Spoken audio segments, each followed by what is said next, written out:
नाटक समयसार छे ने एना दोहा छे आ कहे विचक्षण पुरुष सदा हूँ एक हो, अपने रस सु भर्यो अपनी टेक हो। मोह कर्म मम नाही, नाही ब्रह्मकूप है, शुद्ध चेतना सिंधु हमारो रूप है।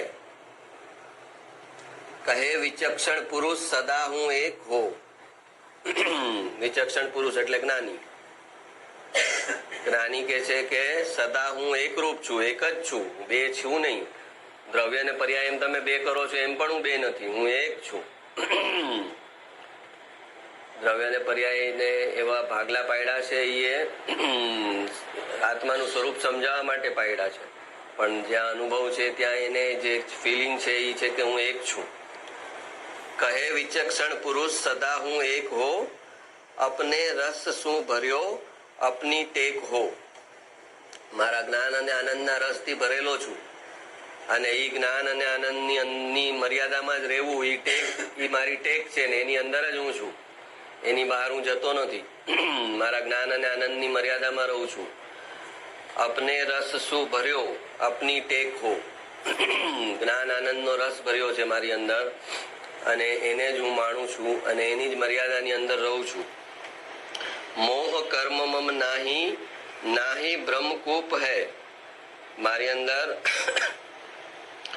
કોઈ પ્રકારનો મોહ ન થઈ શકે એવું છે નહીં, અને કોઈ પ્રકારની ભ્રમણા એ પણ મારી અંદર થઈ શકે એવું છે નહીં। મોહ કર્મ મમ નાહી, મારા સ્વરૂપમાં મોહ કર્મ મોહ જેવી કોઈ વસ્તુ નથી, ન તો એમાં કોઈ પ્રકારની ભ્રમણા છે। शुद्ध चेतना सिंधु हमारो रूप है। जे शुद्ध चेतना सिंधु एटले नदी, जे शुद्ध चेतना नो प्रवाह छे ई ज मारू रूप छे। एमा कोई मोह थई सके के एमा कोई भ्रमणा थई सके एवी कोई शक्यता नथी।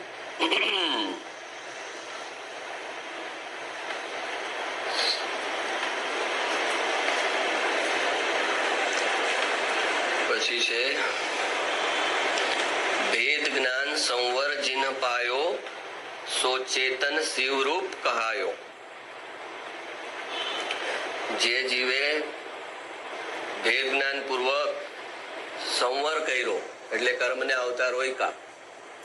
भेद ज्ञान संवर जिन पायो, जे जीवे आ भेद ज्ञान नो आश्रय कर्यो, सो चेतन शिव रूप कहायो। ए जीव जे छे ए जीव मांथी शिव थई गयो। जेने भेद ज्ञान नो आश्रय कर्यो કે જે શરીરના સ્તર પર શરીરની ક્રિયા જે થઈ રહી છે એ હું નહીં, મનની અંદર વિચાર ભાવ થઈ રહ્યા છે એ હું નહીં, જ્ઞાનની પર્યાય થઈ રહી છે હર સમય એક એક સમયની એ જાણનારી પર્યાય પણ હું નહીં, અને જે ધ્રુવ દ્રવ્ય છે હું એમ જેણે ભેદ જ્ઞાનનો આશ્રય કરી, ભેદ જ્ઞાનના આશ્રયપૂર્વક જેણે સંવર કર્યો એ જીવ પોતે જીવમાંથી શિવ થઈ ગયો। એટલે કે જેટલા જીવો મોક્ષે ગયા છે એ ભેદ જ્ઞાન પૂર્વક ગયા છે, ભેદ અને જેટલા જીવો સંસારમાં છે એ ભેદ જ્ઞાનના અભાવમાં સંસારમાં છે। એને ભેદ જ્ઞાન કરતા ન આવડ્યું, મારી વસ્તુ શું છે ને મારી વસ્તુ શું નથી, ક્યાં મારે મારાપણું કરવાનું છે ને ક્યાં નથી કરવાનું, એનો જેણે ભેદ ન કર્યો અને જે પોતાની નહોતી એ વસ્તુમાં પણ એને મારાપણું કર્યું, એ બધા સંસારમાં છે। અને જેણે પોતાની વસ્તુ ગોતી લીધી કે જે દ્રવ્ય કર્મ છે, ભાવ કર્મ છે, નો કર્મ છે, આ મારી વસ્તુ નથી।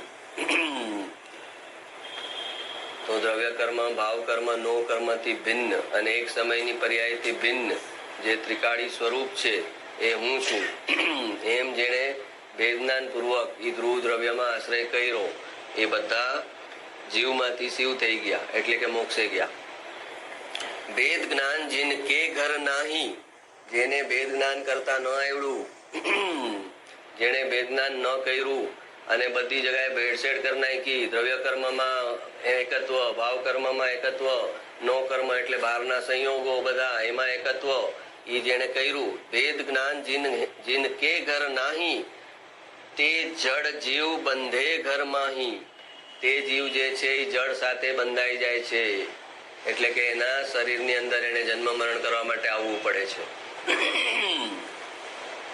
તે જડ જીવ બંધે ઘર માહી, એ પોતે પોતાના જ ઘરમાં બંધાઈ ગયો જળ સાથે, આત્મા હોવા છતાં શરીરની જેલ થઈ ગઈ એને. કેમ કે એને ભેદજ્ઞાન ન કર્યું,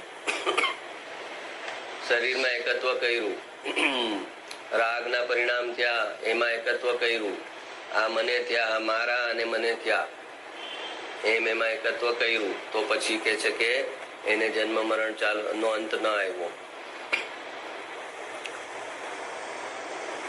ભેદ જ્ઞાન સાબુ ભયો સમરસ નિર્મલ નીર, ધોબી અંતર આત્મા ધોવે નિજ ગુણ ચીર.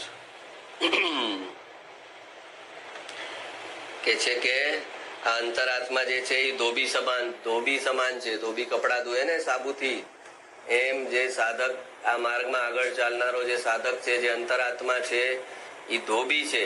અને શું કરે છે? એ ધોબી સાબુ વાપરે ને, તો કે કયો સાબુ વાપરે? આ અંતરાત્મા નો જે ધોબી છે એ સાબુ કયો વાપરે? તો કે ભેદ જ્ઞાન સાબુ ભયો. ભેદ જ્ઞાન નો સાબુ છે એની પાસે. એ અંતરાત્મા જે સાધક થયો છે એ ધોબી છે એક પ્રકારે. કેમ? તો કે એ ભેદ જ્ઞાન નો સાબુ વાપરે છે. ભેદ જ્ઞાન સાબુ ભયો સમરસ નિર્મલ નીર. અને ધોબી પાણી વાપરે ને, તો કે છે અહીંયા સમરસ એટલે સમભાવમાં રહેવું. સમભાવમાં રહેવું એટલે ઓકે. એ ઓકે એટલે સમભાવ. સમરસ નિર્મલ નીર, એ જે સમભાવ છે, જે જ્ઞાન ભાવ છે કે હું તો જાણનાર છું, જાણવું છે, મારે તો જાણવાનું છે, એ જે સમરસ છે એ નિર્મલ નીર છે એની પાસે. એ અંતરાત્મા જે ધોબી બહેનો છે એ ભેદ જ્ઞાન નો સાબુ વાપરે છે અને આ સમભાવની સાધના કરે છે.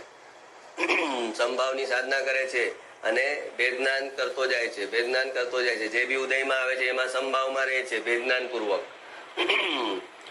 ધોબી અંતરાત્મા ધોએ નિજ ગુણ ચીર. પોતાના ચીર એટલે કપડા, ધોબી કપડા ધુએ.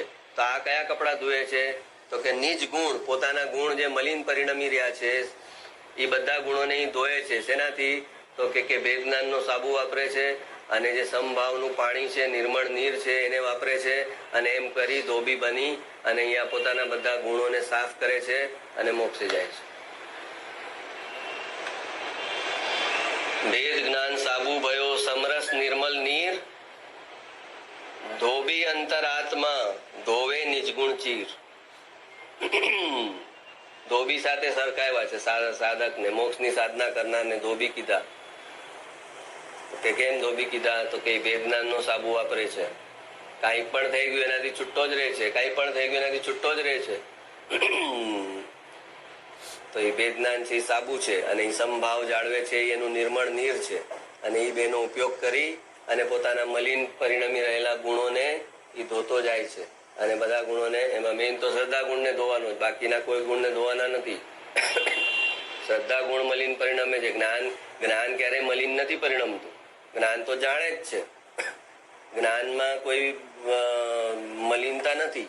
પણ શ્રદ્ધા જ્યાં આવીને જે જણાનું એમાં એકત્વ કરે છે ત્યારે એ જ્ઞાન પણ મલિન થઈ ગયું એમ કહેવામાં આવે છે. જ્ઞાન તો જાણે જ છે, ખાલી જ્ઞાન તો બતાવે છે આ મારો દીકરો છે, એમાં જ્ઞાનનો શું ગુનો છે? શ્રદ્ધા આવીને કહે છે કે આ મારો દીકરો છે. જ્ઞાન તો જાણે છે કે આ મારે ત્યાં જન્મેલો છે આ એક જીવ.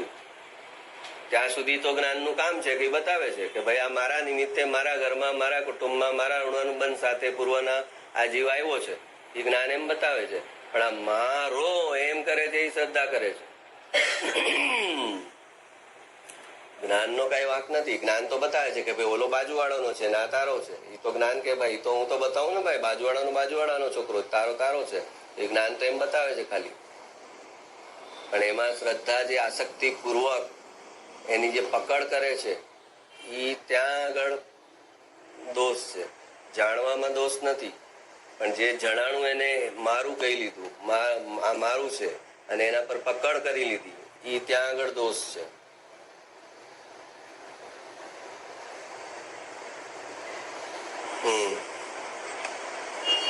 હજી શું હતું?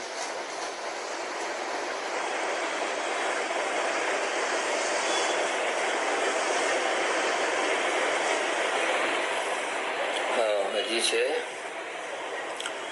સમાધિ તો પ્રથમ ધ્યાન ભયે હોય હૈ,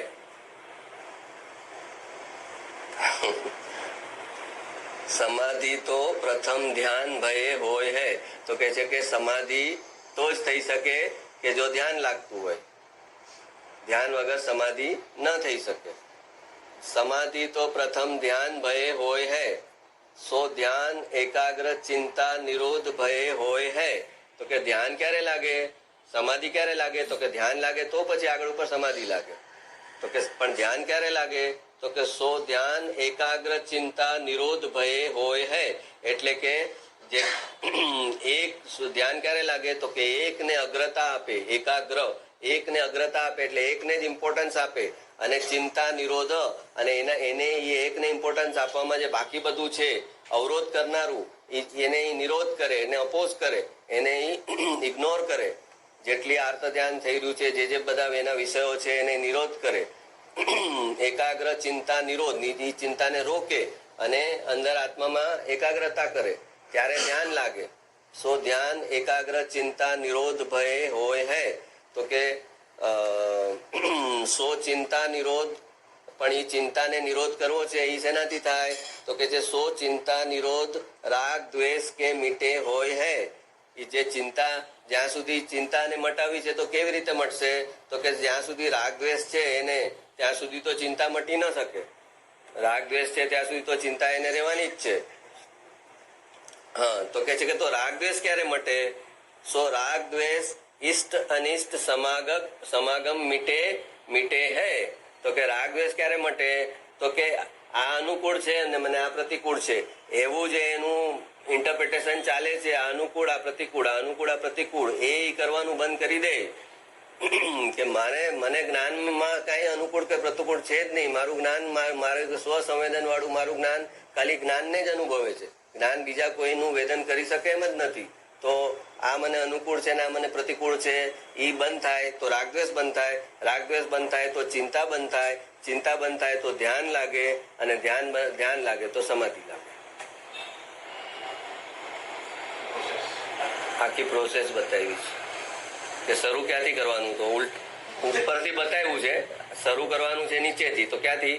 કે ભાઈ રાગદ્વેષ મટાવવા છે તો કે હા, તો કે ભાઈ ઈષ્ટ અને અનિષ્ટ, આ મને સારું છે, આ મને ખરાબ છે, આ મને અનુકૂળ છે, આ મને પ્રતિકૂળ છે, એ કાઢવું પડશે તો રાગદ્વેષ જશે.